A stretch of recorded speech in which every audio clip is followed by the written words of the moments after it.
Қайырлы күн достар, бүгін бір жаңа сабақ жасаймыз. Бұл сабақта біз мультианимация жасаймыз. Мультианимацияға хромакей арқылы керемет элементтер қолданып бір әдемі анимация жасап шығарамыз. Ең әуелі жаңа жоба бастау үшін мынау ортада қосу батырмасын басамыз.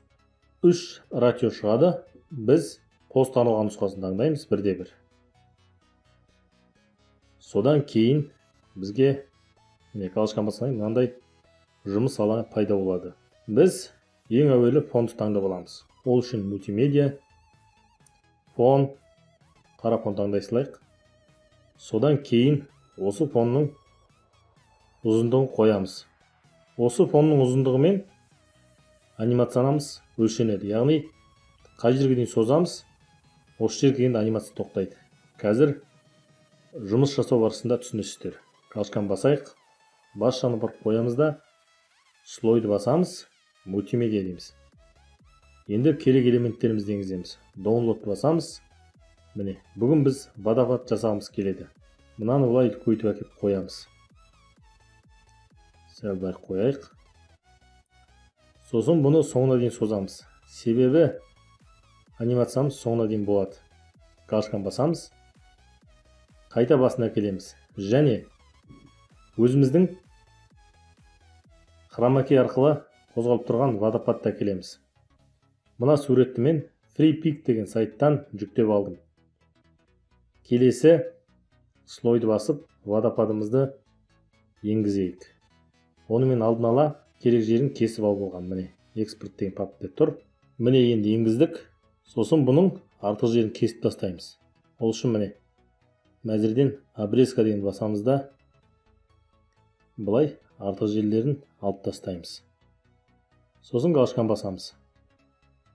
Енді біз мынау жасыл фонды алып тастауымыз керек. Бұны хромакей деп атайды. Немесе световой ключ дейді. Световой ключті басып, включить дейміз. Қарасаңыздар, мына жерде элемент жоғалып кетті. Егер түстерімен ойнағыңыз келсе, былай әрбір ойнатамыз. Бізге мынау жасыл түс көрінбеу керек. Міне. Енді осыны белгілейміз да мынау қатып тұрған водопадтың үстіне әкеп қоямыз. Тағы көйтеміз міне. Сәйкестендіріп. Енді бізге мынау жан-жағын кесіп тастау керек. Ол үшін обрезканы қайта таңдап, артық жерін былай алып тастаймыз. Галочканы басамыз. Мына жерге әкеп қоямыз. Аяқ жағы артық бола берсін, қазір түсіндіремін. Үстің жағын енді тегістеп қиюымыз керек. Тағы да обрезканы басамыз. Сосын былай қиямыз. Міне. Сәл төмен болып кетті, сондықтан сәл жоғары көтере салайық. Енді міне плей басып тексеріп көрейік. Судың ағып жатқанын көріп тұрмыз. Енді келесі қадам мына жақ аса берсін. Мынау қара фонның деңгейіне тоқтайды. Келесі қадам мына жерге ағып жатқан өзеннің суретін, яғни ағып жатқан өзеннің видеосын анимациясына қойғым келеді. Ол үшін тағы слойды басып, мультимедиа, сосын былай қалтаның ішінен download деген таңдаймыз.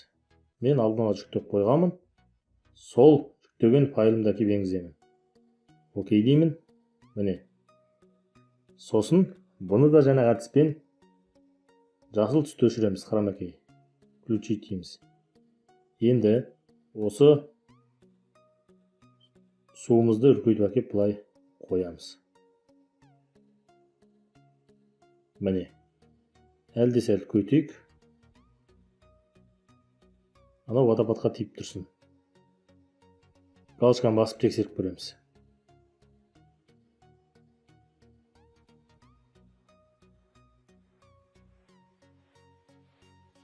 Міне, водопадтан ағып өзен болып ағып жатқан сияқты болды.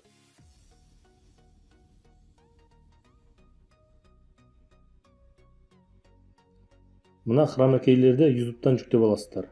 Өзен, ағылшынша жазасыз river, waterfall деп. Сонымен жүктеп аласыз. Жүктеу туралы presaver.com деген сайттан сілтемені алып сонда жүктейсіздер. Енді бұнымыз кішкене әдемі болу үшін мынау ағып жатқан водопадтың дыбысын береміз. Дыбысты біз интернеттен жүктеп алдық. водопад mp3 скачать десеңіздер түрлі дыбыстар сізге шығарып береді, жүктеп аласыз. Біз жүктеп алдық, енді қазір соны жүктейік. Ол үшін мына аудио дегенді басып, мына жақтан міне таңдаймыз.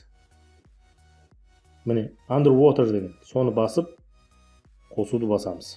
Галочканы басамыз, енді тексеріп көрейік.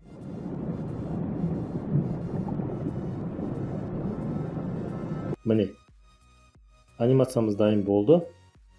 Келесі қадам ұшып келе жатқан бір бүркіт бар, соны қосайық. Осы тұсқа келген ұшсын. Тағы да слойды басып, мультимедиа, экспорт теңшінен қарайық. Алдында дайындық қойғанбыз. Міне. Тағы да жаңағы әдіспен кішкене көйтейік былай.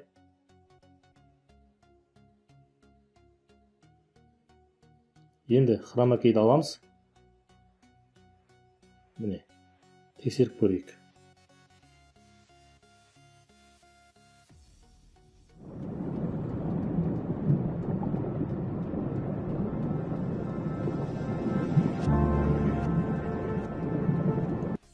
Бүркітіміз ұшып кетті.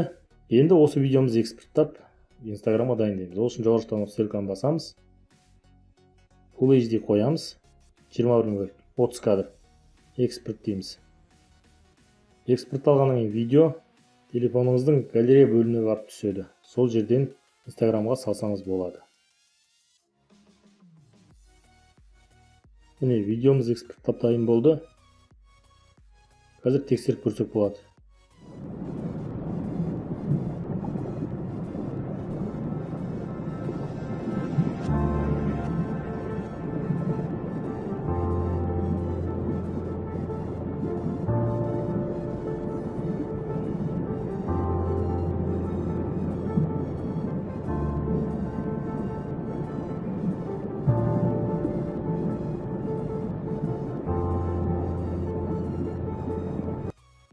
Міне сабағымыз осымен аяқталды.